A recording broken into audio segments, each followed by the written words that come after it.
In the headlines, bandits kill 2 vigilantes in Federal Capital Territory, Abuja.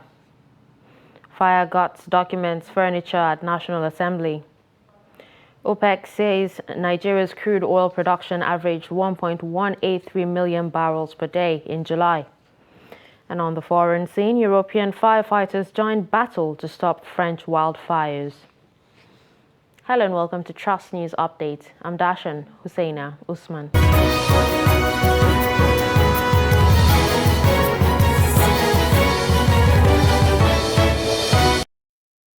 In detail, 2 vigilante members have been shot dead during a crossfire with bandits at Gasakpa communities in Gawu Ward, Abaji Area Council of the Federal Capital Territory.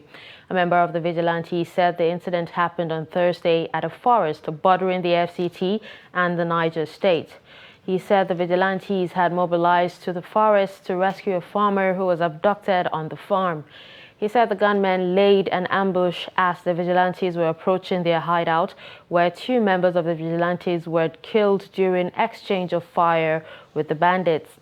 4 other vigilantes who sustained bullet wounds and are receiving treatment at a private hospital in Lambata, Niger State.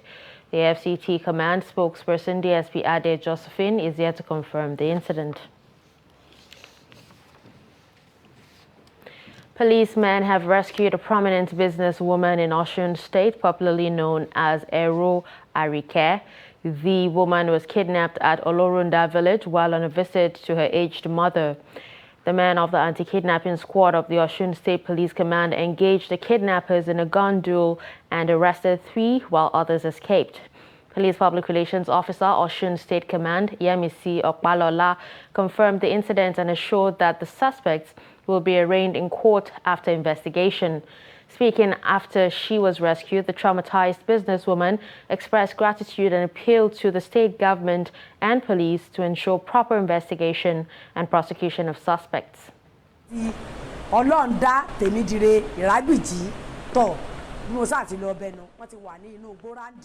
They were in the bush.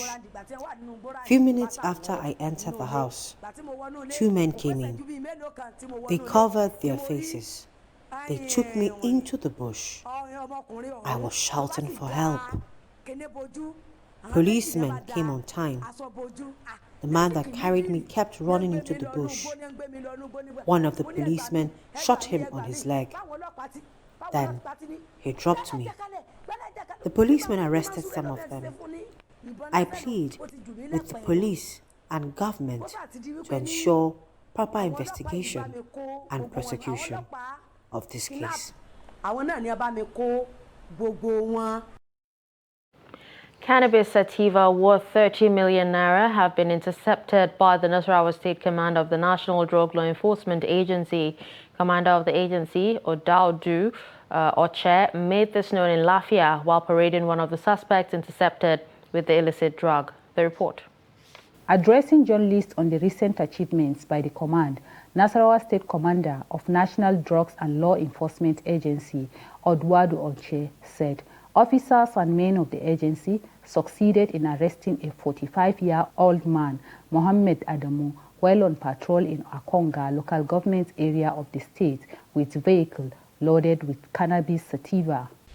At about 10:24 hours, officers and men of Akonga Area Command intercepted a white J5 Boxer vehicle with registration number KTG 71XC. The vehicle, which had originated its journey from Ogere, Ogun State, was headed for Bauchi in Bauchi State. Recovered from the vehicle were 1,556 compressed laptop-like parcels of cannabis sativa, popularly known as hemp or wiwi, which weighed 1 ton 659 kilograms. Onche explained that the driver of the J5 vehicle carrying the illicit drug took to his heel on sighting the officers of the agency, while maintaining that the cannabis sativa seized by the agency is worth 13 million naira. The NDLEA state commander said the command will not relent in ensuring that all drug-related cases are prosecuted to the latter. He pointed out that aside the seizure of the cannabis sativa in Akonga, the agency also made significant arrest of suspects and cannabis sativa worth over 1,500 kilograms in Lafia, the state capital. In the history of the agency in Naira State is coming on the heels of two similar massive drug seizures recorded in the month of July. Be reminded that on Wednesday, July 6th, a total of 367.6 kilograms of the same cannabis was seized around the Emir's Palace here in Lafia and two suspects arrested. On the 9th, about 3 days later on, a whopping 1 ton and 29.5 kilograms of hemp was seized around the 500 housing unit on Doma Road, Lafia, concealed in a truck for conveying natural gas. The vehicle originated its journey from Edo State, made a stopover in Lokoja to offload part of his cargo before it headed here. The commander also reiterated that the command is ever ready to rate the state of drug-related businesses, as he commended the resilience of the officers and men of the agency in checkmating the activities of drug dealers and users. The suspect, Mohammed Adamu, who admitted committing the offense, pleaded for mercy and promised to turn a new leaf.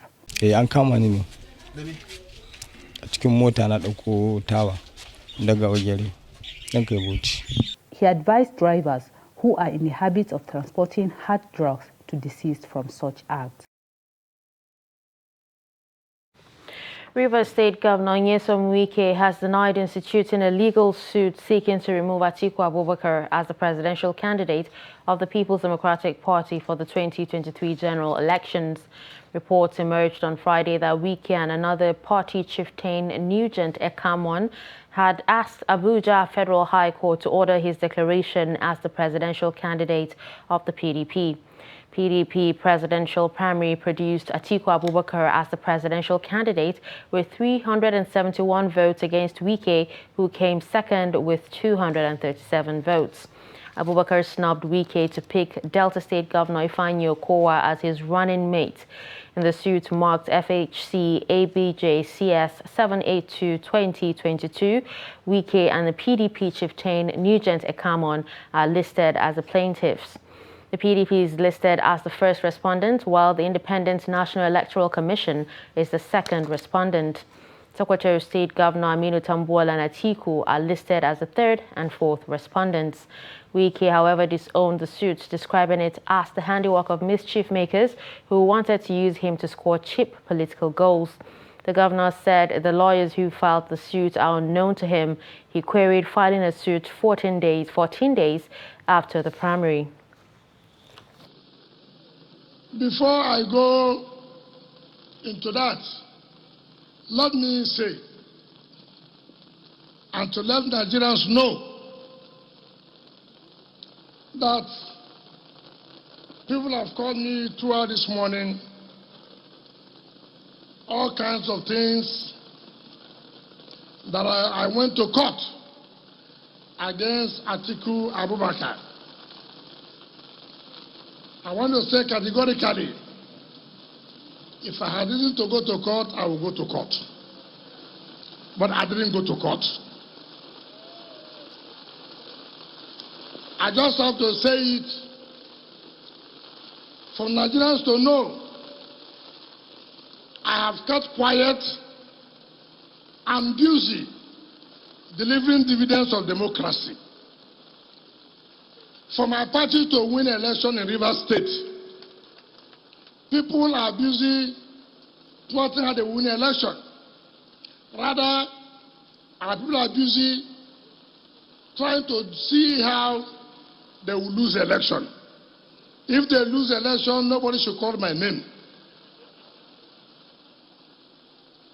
I have told the candidates, you will lose this election, you will win this election because of people around you.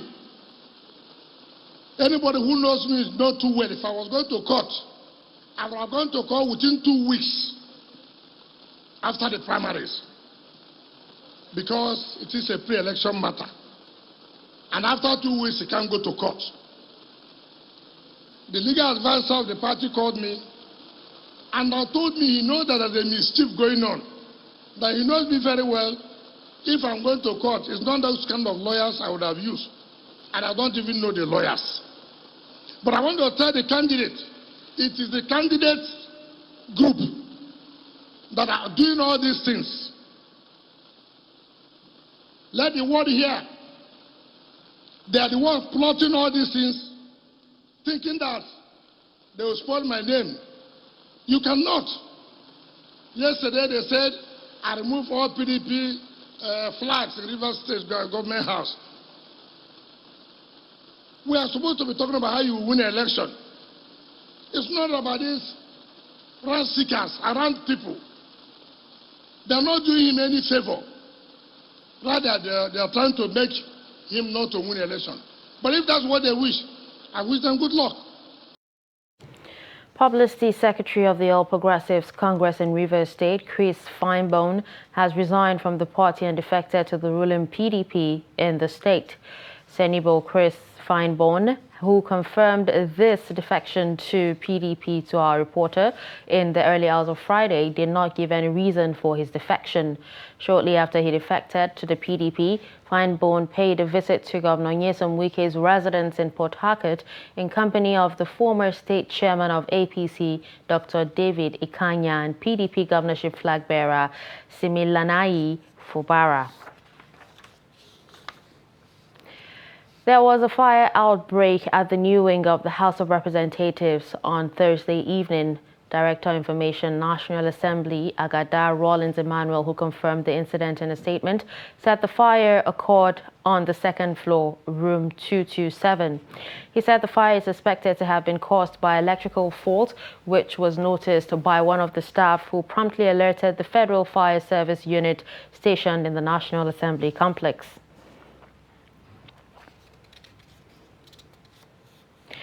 Wife of the President, Aisha Buhari, has promised to support and promote breastfeeding among women through regular education and sensitization by emphasizing the health benefits. The First Lady, who was represented by the Senior Special Assistant to the President on Administration and Women Affairs, Office of the First Lady, Rukayatu Gurin, made the promise Thursday while speaking at the event organized by the State House Clinic to mark World Breastfeeding Week 2022. The two-day event held at the State House Auditorium Manutako community had the theme Step Up Breastfeeding, Educate and Support. Permanent Secretary State House Tijani Umar, represented by his special assistant, explained that State House Clinic was designated baby-friendly since 1997 and the breastfeeding support group was inaugurated in 1998. Head of the Department of Pediatrics at State House Clinic, Dr. Rekia Ahmed, and a retired head nurse, Madaki Leda, thanked the Permanent Secretary for his keen interest and financial support, which made the community breastfeeding sensitization outreach a success.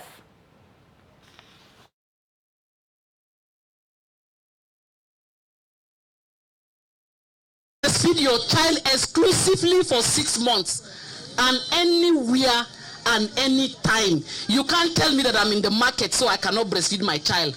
Anywhere. That is the baby's granary that God has given and has placed it on your chest. And anything that is in your chest, what do? You need to carry it very well and with pride.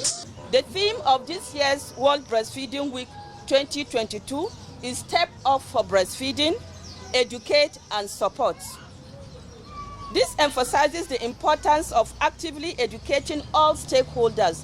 That is why we chose to be in the community today, where we have the supporting mothers, supporting fathers, families, community chiefs, who are all, here for us to give out effective communication to sustain effective breastfeeding and improve our breastfeeding culture. Emphasis on exclusive breastfeeding cannot be overemphasized. One, it assists the parents, that's the mom, to bond with the child, because as it is now, most people, because they are busy with the society and other things, they don't find time to sit and relate with the child. So it assists the parents, the mom, to bond with the child. Then economically, it reduces the cost, because as it is, if you say you want to buy food, milk and other things, it will affect some things in the family if you're not buoyant enough.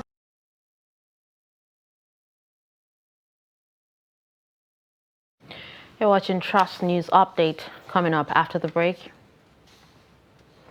How graduate turns shoemaker. Do stay with us.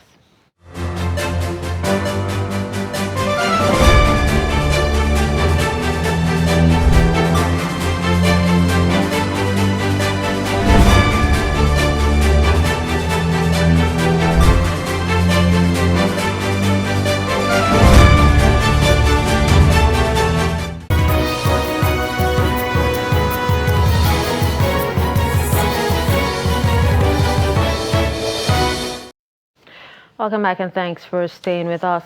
Let's take a look at some of our top stories.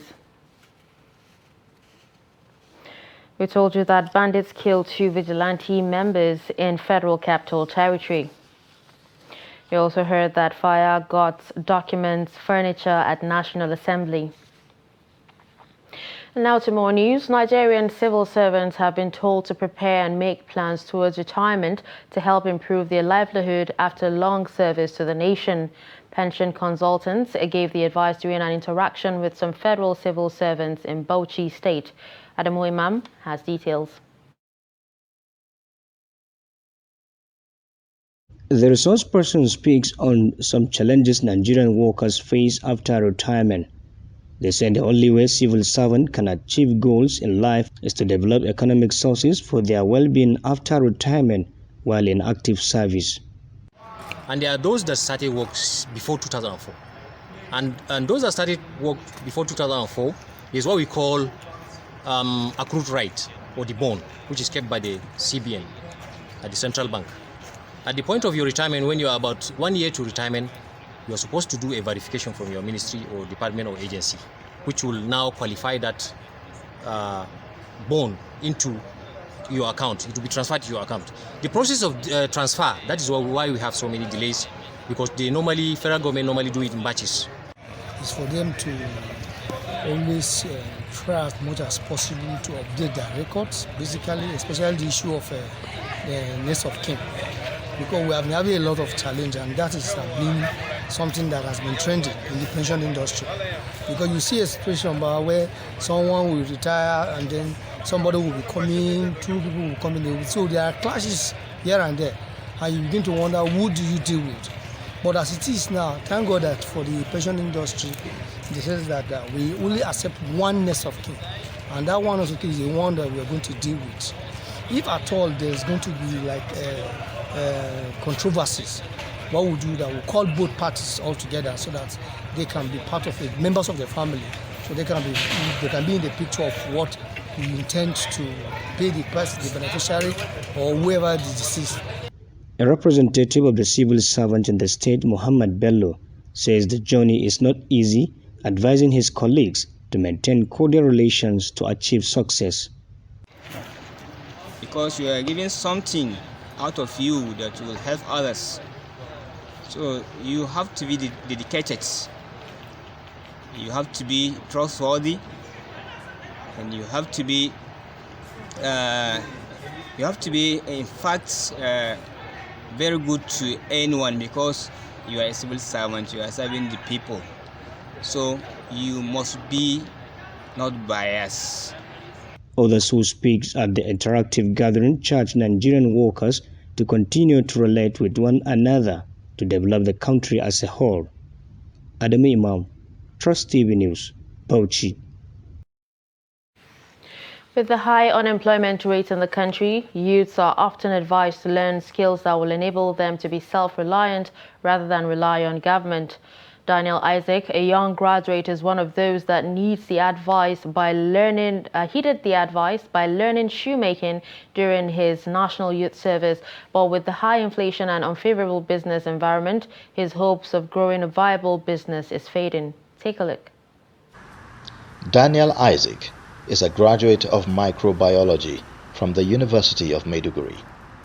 He ventured into shoemaking after his National Youth Service 4 years ago, and this is where he resumes for work every morning. 2018/2019, I did my youth service in Akwa Ibom. It was through that year that I learned the shoemaking. And my uncle here in Abuja rented this place for me. He gave me this place to start with. So I started the shoemaking with the money I got from my youth service. But like many entrepreneurs in Nigeria, Daniel is struggling to remain in business amidst the energy crisis and poor infrastructure. But that's not the only problem. I think last 2 weeks I produced some Hermes shoes for someone. Like I produced them and I stamped my name on the Hermes, and the person says no, he won't collect the shoe because it's not Hermes. So, but I'm the one that produced it. But he insisted I have to go and stamp Hermes on the shoe. He even took me to where they will stamp the stamp on the shoe. According to a report by Chamonix International in 2014, Nigerians import at least 20 million pairs of shoes annually, costing the country hundreds of millions in dollars. With the new exchange rates, Nigerians now pay triple of what they would have paid 7 years ago. When I went to Lagos to buy my leathers for production, at first I bought some leathers at 100 Naira, 150 per square feet. But now it's 500 Naira, 600, 700 Naira per square feet. Daniel is weighing the option of venturing into other businesses as growing his shoe business continues to become more challenging. I was thinking of starting up something. Like I wanted even selling everything, though I didn't want it to clear the dream. But I needed something that can be able to fund the dream. So if we can have stores that will permit us to produce shoes in our own brand. Revenue in the footwear industry in Nigeria is projected to reach $454,000 in 2022. But a huge chunk of that amount goes to China, while entrepreneurs like Daniel are on the verge of going out of business. Ayuba Ilya, Trust TV News, Abuja. In business, the Minister of Finance, Budget and National Planning, Zainab Ahmed, said the federal government is on course to implement a new tariff hike on data and calls.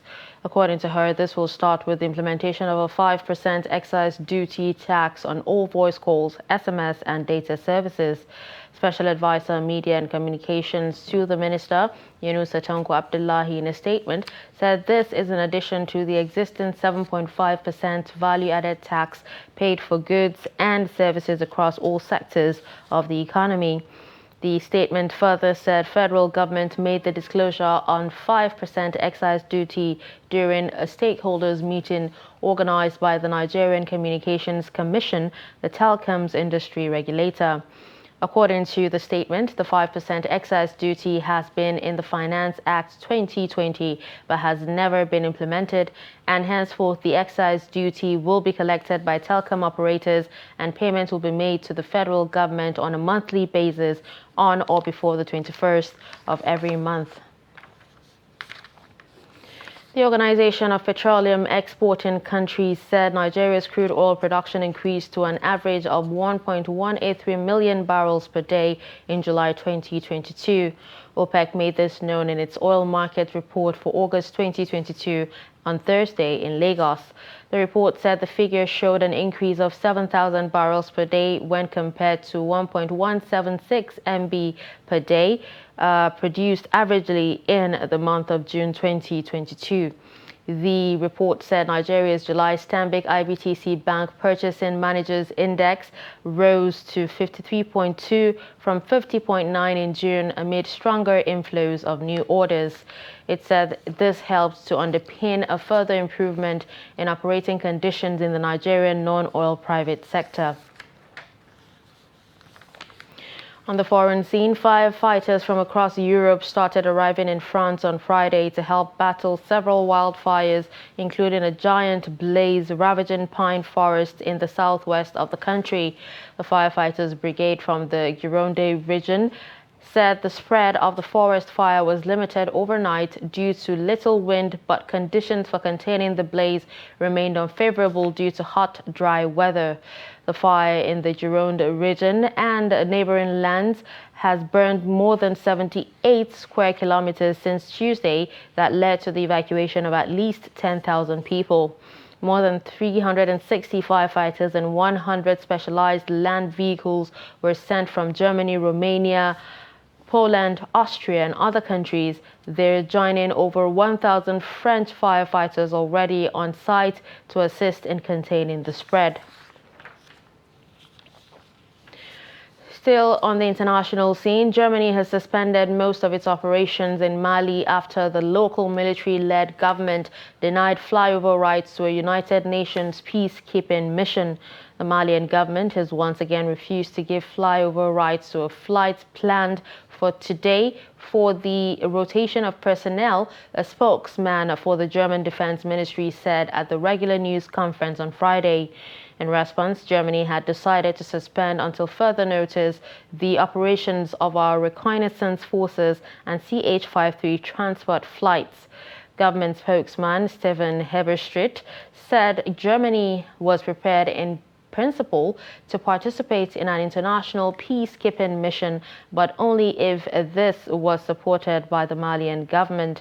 Defense Minister Christian Lambrecht received assurances that overflight rights would be restored from her Malian counterpart Sadio Camara as recently as Thursday. And in sports, Tyson Fury has finally decided to walk away from boxing after confirming that he will retire. The undefeated WC heavyweight champion, 34, said he's retiring after beating Dylan White in April. But on Tuesday, he urged fellow Briton Derek Chisora to accept his offer of a trilogy bout, while in July he said he would fight Anthony Joshua if certain conditions were met. In another tweet, he added, "See you all on the other side, 2008 to 2022. Since Fury beat White in April, there has been a host of suggestions about what the champion will do next. And with this, we've come to the end of Trust News Update. Don't forget to follow us across all our social media platforms. I'm Dashin Husseina Usman. Thanks for watching.